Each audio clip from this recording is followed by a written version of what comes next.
and we're going to look at managing those pennies. Good morning to you, Crystal. Good Good morning. morning. Yes, How is listen, let's everybody make the doing time that today? we have with you count. We are all right, Thank I you. believe. We are Right, Tisha?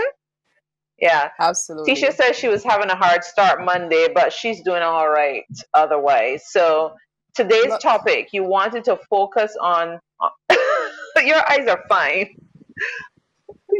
We wanted to focus on helping people survive but thrive if they've lost their job during the COVID-19 period.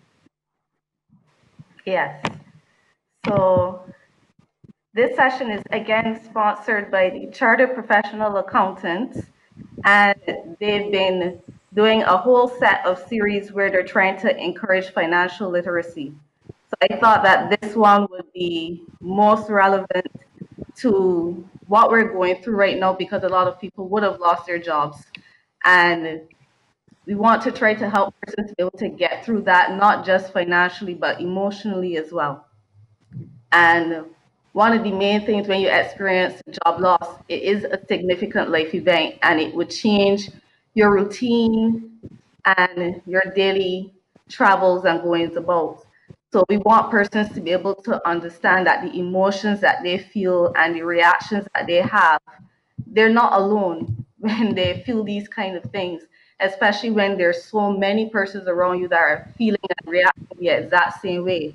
So those emotions that you're processing, you just have to take some time to contemplate and process them so that you don't make any rash decisions, because I know it's difficult not to react to the situation, but to take a step back and to make sure that you prepare yourself to be able to make a plan, understand what it is that you have to do on a daily basis, on a weekly basis, on a monthly basis, so that you don't get overwhelmed with your finances and the hmm job searches and applying for benefits, educating yourself, everything that you may have to do to make yourself ready to get back into the world of work.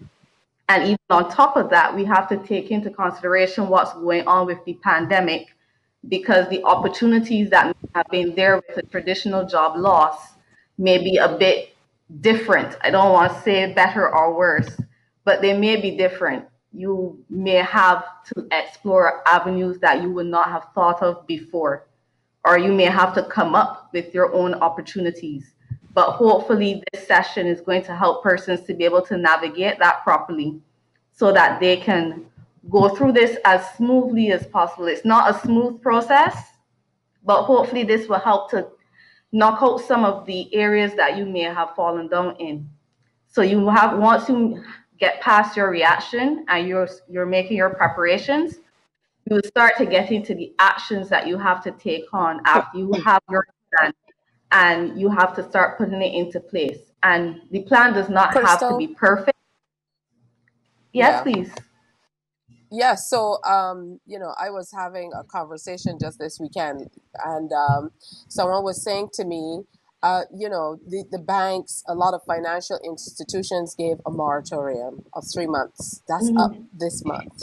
So I would imagine that's some added pressure. What advice would do you have for people who, they've been not enjoying, but that facility has really helped over the last few months, and now you're to a place where it's almost at an end. Some people are just going back out to work.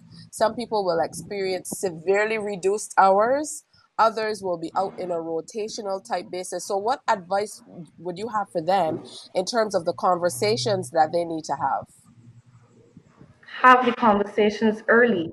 You don't want to wait until the moratorium period has run out to notify your financial institution to let them know that you are still in the same position when they offered it initially. Most of the financial institutions have been dealing with persons on a case by case basis. So it's not always a blanket situation where everybody gets the 3 or 6 months. So if your situation is the same where you're still unemployed or you are on significantly reduced hours that will affect the amount of payments that you'll be able to make, have that discussion. Because if you wait until the time runs out and then you're scrambling to try to have that conversation after the fact, You may run yourself into trouble where they put you back onto the payment plan that you would have had before all of this happened. And then you have to be dealing with that along with a difficult conversation. So have it from early, be honest about what's going on with your financial situation so that we can have the best plan going forward.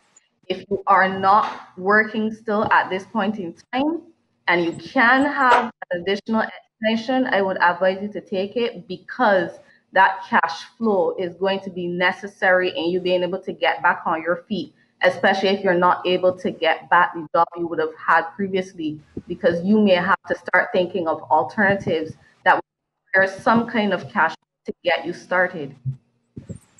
Yeah. Well said. So today's takeaway, Crystal, I know that it might be hard for people who are dealing with just what Tisha explained there, and the thing is hitting them head on, but remind them today's takeaway in the final 30 seconds.